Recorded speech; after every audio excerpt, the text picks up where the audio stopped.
À l'occasion du Salon mondial de la sécurité intérieure Milipol qui se tient à Paris depuis le début de la semaine, faisons un point sur l'utilisation par les forces de l'ordre du taser, ce pistolet non létal censé immobiliser un individu dangereux. La ministre de l'Intérieur, Michèle Alliot-Marie, annonce la création d'un groupe de travail qui devra réfléchir aux conditions d'utilisation du taser. L'arme n'est pour le moment pas autorisée, mais plusieurs municipalités voudraient en équiper leur police. Nathalie Pérez, Sybille Bromberg.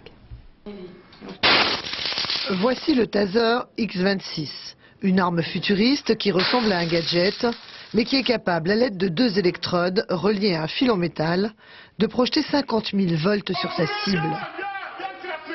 En voici les effets dans la réalité. Ce détenu violent refuse d'être extrait de sa cellule. Le taser le tétanise 5 à 6 secondes, le temps suffisant pour le neutraliser. Autre situation, face à un molosse, le collègue de ce policier américain attaqué va faire usage de son taser. Quelques secondes plus tard, le chien s'enfuit dans la direction opposée. En France, policiers et gendarmes doivent suivre une formation pour pouvoir utiliser le taser et ils ont l'obligation de le tester sur eux-mêmes, comme l'a fait ce policier municipal, en attendant que la loi lui permette de se servir d'un taser. Ça vous fait plier, crisper tous vos muscles, donc vous tombez au sol. Et puis, bon, c'est quand même une douleur assez forte pendant 5 secondes.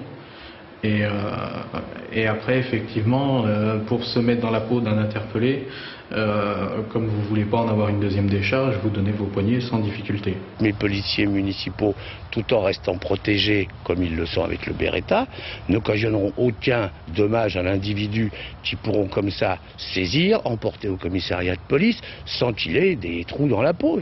Pourtant, aux États-Unis, en 6 ans, 152 personnes sont mortes quelques heures ou quelques jours après avoir été touchées par un taser. Mais aucune enquête médicale n'a pu prouver que le décès était lié à cette arme électrique. Tous les décès pour lesquels a été incriminé à un moment donné les effets électriques, par exemple sur des piles cardiaques, sur des pacemakers ou bien des risques de fibrillation qui sont un trouble du rythme cardiaque, tout ça n'a jamais été prouvé médicalement. En revanche, le taser pourrait connaître des défaillances. En septembre dernier, des policiers de la BAC interviennent dans un restaurant parisien pour maîtriser une forcenée. Sur elle, le taser n'aura aucun effet.